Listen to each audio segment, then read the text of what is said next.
History remembers Saddam Hussein with many names: dictator, tyrant, even the butcher of Baghdad. Yet his journey to power was not a simple tale of brute force. It's a saga of childhood trauma, political scheming, calculated brutality, and grandiose dreams that ultimately collapsed into a humiliating downfall. To understand why his rule ended so violently, we must go back to where it all began. A troubled beginning. Saddam Hussein was born on April 28, 1937, in the small village of Al-Auja near Tikrit, Iraq. His birth was surrounded by tragedy. His father and brother had died of cancer before he arrived, and his grief-stricken mother reportedly viewed the unborn child as cursed. According to accounts, she even attempted to end the pregnancy and her own life. After his birth, she abandoned him, leaving the infant to be raised by an uncle until she remarried. Saddam's early years were marked by abuse.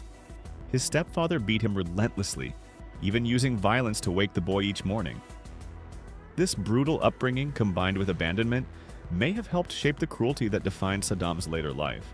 By the age of 10, Saddam fled his rural home for Baghdad. The bustling city, with its electricity and paved roads, was a world apart from his poor village. More importantly, Baghdad reunited him with his influential uncle, Khairallah Talfa, a fervent Arab nationalist and veteran of the 1941 Anglo-Iraqi War. Talfa's anti-Western, anti-Persian, and anti-Jewish rhetoric became the political air Saddam breathed as a boy. Iraq in turmoil. Saddam's childhood unfolded in a nation constantly reinventing itself. After the Ottoman Empire fell, Britain installed the Hashemite monarchy in 1921. Many Iraqis saw this as a colonial puppet regime. In 1941, pro-Axis nationalists briefly overthrew the monarchy before British forces restored it. Growing up amid coups and foreign interference, Saddam absorbed a deep suspicion of outsiders and a love of strong, centralized power. His uncle fed this mindset, sending him to a nationalist high school and filling their home with radical pamphlets. One notorious tract bore the title, "Those Whom God Should Not Have Created, Persians, Jews, and Flies." It was extremist propaganda, but Saddam was listening. After high school, Saddam briefly studied law but dropped out at 20 to join the Ba'ath Party, a pan-Arab socialist movement advocating one-party rule and Arab unity. It was a small underground group at the time, but Saddam's family ties and ruthless ambition would soon propel him upward. A bungled assassination and an early lesson. Saddam's first major political action came in 1959. Dissatisfied with Prime Minister Abdel-Karim Qasim, the Ba'ath Party plotted his assassination. Saddam was part of the hit squad that ambushed Qasim's car, but the mission was a disaster. The attackers flanked the vehicle from both sides, accidentally shot each other, and Qasim escaped unharmed. Saddam was wounded and fled for his life. He escaped to Egypt, finishing his law studies while living in exile. This failure didn't end his career. Instead, it taught him the dangers of poor planning and the need for loyalty networks. These lessons would later define his rise. Iraq's revolving door of power. Iraq in the 1960s was a merry-go-round of coups. In 1958, Qasim had overthrown the monarchy, but his pan-Arab promises faltered. The Ba'athists seized power in 1963, only to lose it within 9 months. Another coup in 1968, led by Ahmed Hassan al-Bakr, finally brought the Ba'ath Party lasting control. Al-Bakr happened to be a distant relative of Saddam, a stroke of nepotistic luck. At first, Saddam was little more than a tough enforcer.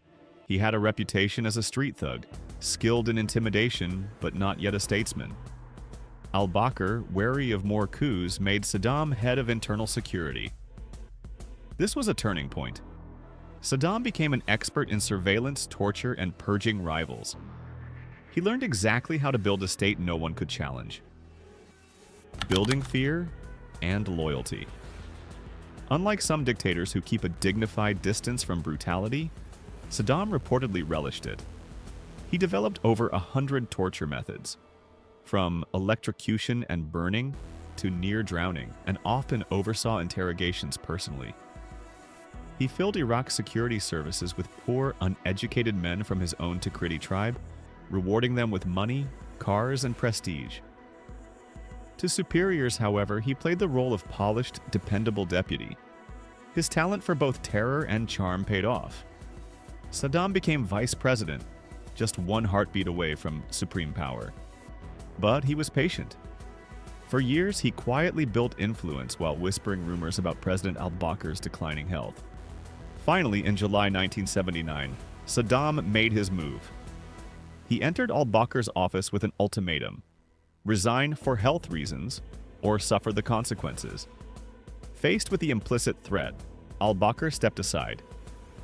Saddam Hussein was now Iraq's undisputed leader, the televised purge that shocked the nation. 1 week after taking power, Saddam staged one of the most infamous shows of force in modern history. He convened a meeting of Ba'ath Party officials, cameras rolling, and watched as a former presidential aide read out a confession to a supposed conspiracy. As each conspirator's name was called, security forces dragged them out. Firing squads awaited outside. Those still seated realized in horror what was happening. Some stood and pledged loyalty to Saddam on the spot, desperate to survive. The footage spread across Iraq, sending a chilling message. Dissent meant death. Fear became the foundation of Saddam's regime. Dictator as populist.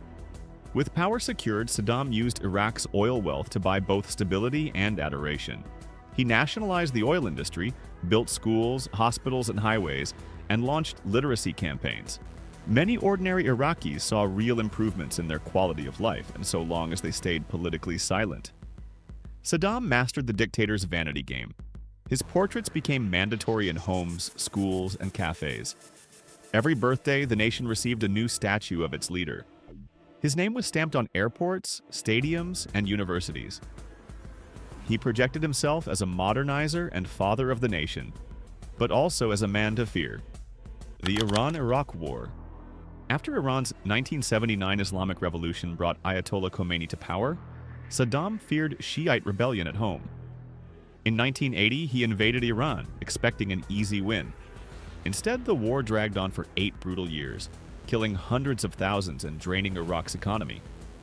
Western powers quietly backed Saddam, but he emerged deeply in debt. He also used chemical weapons on Iranians and his own Kurds. The 1988 Halabja gas attack killed tens of thousands and cemented his image as a butcher. Vanity, debt, and a dangerous gamble. Despite a wrecked economy and $40 billion in debt, Saddam poured money into vanity projects and monuments to his glory. He owed Kuwait and Saudi Arabia billions for wartime loans, and when Kuwait pressed for repayment, he chose aggression over restraint. In 1990, Iraq invaded Kuwait. The world responded swiftly. A massive US-led coalition, including Arab states like Egypt and Syria, crushed Iraqi forces in the Gulf War but stopped short of toppling him. At home, Shiites, Kurds, and Marsh Arabs rose up, thinking his rule was finished. It wasn't. Saddam crushed the uprisings and mocked the Americans for stopping short.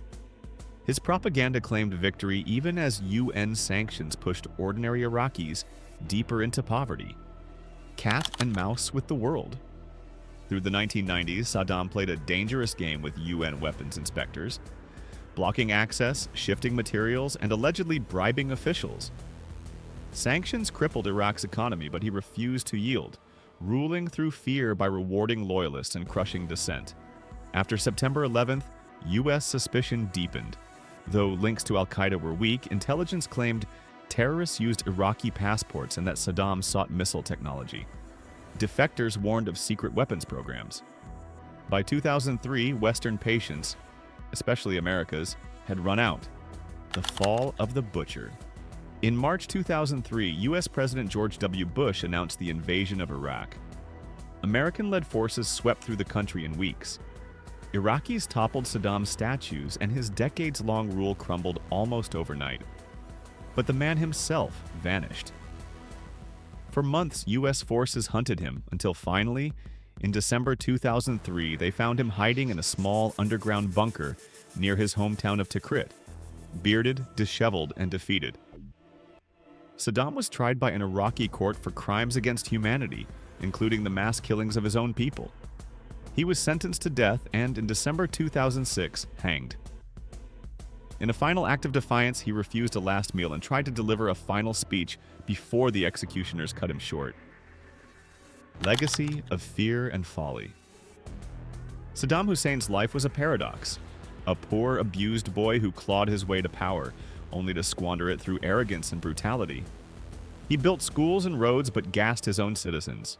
He played strategist yet miscalculated disastrously with Iran and Kuwait. He cloaked himself in nationalism while destroying the nation he claimed to protect. His story warns of unchecked ambition and fear-based rule. For decades, Saddam seemed untouchable, but in the end, he was alone, dragged from a hole and brought to justice he thought he could outrun. That was the incredible rise and fall of Saddam Hussein. From powerless child to feared dictator, and finally to a man brought down by his own ambition. If you enjoyed this deep dive into history, don't forget to hit the like and subscribe. Thanks for watching, and remember, history is never just the past, it's the key to understanding the present.